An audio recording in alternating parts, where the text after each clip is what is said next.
नमस्कार। आइए सबसे पहले मैं कनिष्ठा उंगली के बारे में बात कर लेता हूँ। लगभग सूर्य के पहले पद तक पहुँच चुकी है कनिष्ठा उंगली।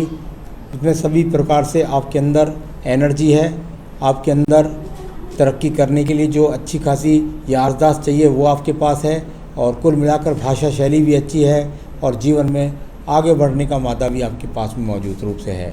आइए बात करते हैं आपकी यश की उंगली की।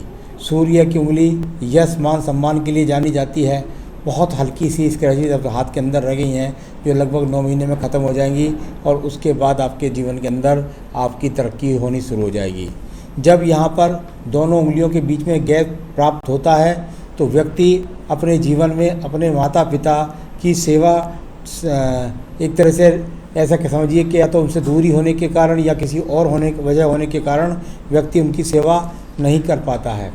शनि की उंगली की जहाँ तक बात करते हैं, शनि की उंगली और इस पर भी अब बहुत कम स्क्रैचेस के चिन्ह बचे हैं जो ख़त्म होने वाले हैं जाकर के 9-10 महीने के अंदर। यानी हर उंगली कह रही है कि आपके आने वाला समय धन के हिसाब से सही, हाँ कुछ रोग के हिसाब से शनि की उंगली में लगता है कि कुछ रोग आपको परेशान कर रहे हैं। अब बात करते हैं बृहस्पति की उंगली की। बृहस्पति की उंगली और उस पर भी अगर देखें तो छोटे छोटे स्क्रैचेस के चिन्ह हैं। यानी इस प्रकार के जब चिन्ह हों तो वो ऐसा कह सकते हैं पत्नी से थोड़ी मौत बोल चाल में, बस भाव में आवेश, बस इतना कह सकते हैं, बाकी सही है। और संतान के लिए चिंता की आवश्यकता ज़रूर आप दिखाई देती है, वो यहाँ पर नज़र आ रही है। अब बात करता हूँ आपके पास बुध पर्वत की। बुध पर्वत और उस पर 4 रेखाएं खड़ी हो जाएं इस प्रकार से तो निश्चित रूप से व्यक्ति को संतान का सुख मिलता है। संतान का सुख मिलता है, साथ ही पास धन के आगमन के लिए वो पक्की रेखा बन गई हैं जो कहती हैं कि आने वाले समय में आप बहुत अच्छा खासा धन कमाने वाले हैं। सूर्य के पर्व की बात कर लेते हैं। इसको यश मान सम्मान के लिए जाना जाता है। साथ ही दूर की यात्राओं के लिए संबंध बनाने वाली ये रेखाएं आपके जीवन में कह रही हैं हो जाइए तैयार, अब आपके जीवन में यात्राएं काफ़ी लगने वाली हैं। इस प्रकार का सूर्य पर्वत व्यक्ति को राज्य सरकार के टेंडर्स भी दिला सकता है, तो यहाँ अच्छी खासी यात्राएं और टेंडर्स ले सकते हैं आप, लाभ उठा सकते हैं आप। चलिए बात करते हैं धन के पर्व की। भले ही धन का पर्व यहाँ दबा हुआ है, लेकिन यहाँ हल्की हल्की बारीक रेखाएं जो आगे आने वाले समय में काफ़ी गहरी हो जाएंगी, यहाँ पर इस बात को बताती हैं कि आने वाले समय में काफ़ी कुछ धन से संबंध आपका बनने वाला है। अब बात करते हैं हम आपके बृहस्पति के पर्व की। बृहस्पति का पर्व जाना जाता है पत्नी का सुख और साथ ही साथ संतान के सुख के लिए। यहाँ पर कुल मिलाकर संतान का सुख और पत्नी का सुख दोनों विराजमान हैं। आपके जीवन में आप मकान भी स्वयं का ज़रूर बना पाएंगे। तो ये बृहस्पति का पर्व भी यहाँ अनुकूल निकला। इसके बाद में बात करूँगा मैं आपकी यहाँ पर सीधा ये हृदय रेखा के बारे में। हृदय रेखा और यहाँ से जाकर के और ये सीधी हृदय रेखा आपकी यहाँ गई और बहुत ही ज़्यादा सुंदर तरीके से ये हृदय रेखा यहाँ पर मौजूद है, जिसके हिसाब से मैं कह सकता हूँ कि आपके जीवन के अंदर आप बहुत ही सुविचार वाले व्यक्ति हैं, बहुत सुंदरता के साथ सोचते हैं और अपने कार्यों को अंजाम देते हैं। तो ये अपने आप में यहाँ पर ठीक है। इसके बाद बात कर लेते हैं आपके यहाँ मंगल रेखाओं के बारे में।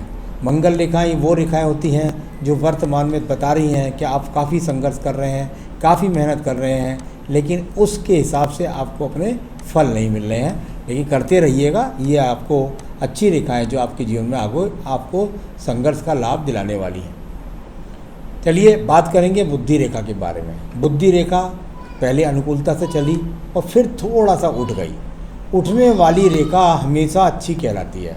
कहाँ उठी है? सूर्य की तरफ। सूर्य क्या करता है? यात्राएं देता है, दूर से संबंध बनाता है और वहाँ से लाभ दिलाता है। तो ये यहाँ उठने वाली छोटी सी रेखा ये अपने आप में अच्छी कहलाती है और बहुत ही सुंदरता के साथ में अच्छी बुद्धि को देने वाली रेखा आपके पास मौजूद है। ये जो एक्स है ये यहाँ पर जाना जाता है व्यक्ति के जीवन के अंतर्गत उसकी अच्छी क्वालिटी के लिए, यदि ईश्वर कृपा जिन पर होती है उनके यहाँ पर एक्स बनता है। तो वो एक्स आपका ईश्वर कृपा वाला एक्स आपके पास है। मंगल द्वितीय पर्वत की बात करता हूँ। साहसिक रेखा के ऊपर कुछ रेखाएं हैं, कुल मिलाकर कोई झगड़ा नहीं, कोई झंझट नहीं, कोई मुकदमा नहीं, इस प्रकार की आपकी ये मंगल रेखा है। चंद्र पर्वत से कुछ रेखा निकल रही हैं अभी छिटक छिटक करके, जो आगे आपके जीवन के अंदर और ज़्यादा जोड़ेंगी आपको, जो और यात्राओं से संबंध बनाएंगी आपके जीवन में। ऐसी रेखाएं यहाँ पर बनी हुई हैं। इसी के साथ देखिए ब्रैकेट्स बने हुए हैं यहाँ पर, अगर देखें तो आप यहाँ 3 चतुर्भुज आपको लगेंगे देखने में, और इन्हीं से निकल रही है आपकी व्यापारिक रेखा है, यानी कि आने वाले समय में चतुर्भुज से उदय होकर के जाने वाली व्यापारिक रेखा आपके पास है, जो आपको व्यापार से लाभ दिलाएगी। ये पक्का यहाँ पर मौजूद रेखा है। इसके बाद बात करते हैं हम आपकी भाग्य रेखा की। भाग्य रेखा शुरू में काफ़ी कुछ संघर्ष रहा है आपके जीवन में, और उसके बाद भाग्य रेखा आपका इन्वॉल्व, यानी केतु स्थान पर ये छितरी हुई रेखा नीचे रोग को चला रही हैं, तो ये भाग्य रेखा ऊपर तक जा कर के आपके भाग्य को जगाने के लिए तैयार है। तो भाग्य रेखा भी यहाँ ठीक है। अब बात करता हूँ यहाँ सीधा सीधा आपके शुक्र पर्व के बारे में। शुक्र पर्वत, और यहाँ अगर देखें तो अपने आप में सही संसाधनों को लेकर के शुक्र पर्वत है, यानी कि यहाँ कह सकते हैं कि आपके पास में जो सामान्य संसाधन वो सब कुछ आपके पास मौजूद हैं। इसके बाद बात करूँगा मैं आपकी सीधा सीधा आयु रेखा के बारे में। आयु रेखा भी हाथ के अंदर 74-75 वर्ष की मौजूद है। चलिए, आपका ये सवाल हो गए, अब सवालों को देखते हैं। बिजनेस करने की सोच रहा हूँ, करना चाहिए या नहीं, और कब अच्छा योग है, और किस बिजनेस को करना चाहिए? मेरे हिसाब से आपको बिजनेस करना चाहिए, और अभी जब भी आपको मौका लगे 2020 में आज लास्ट में या 2021 शुरू में, जब भी आपको समय मिले, जब भी माहौल अनुकूल हो, तो अपने व्यापार की तैयारियों को शुरू कर दीजिए और व्यापार शुरू कर दीजिए। व्यापार का जहाँ तक सवाल है, उसमें निश्चित रूप से ये दिखाई पड़ता है कि आपको यात्राओं का संबंध बहुत है।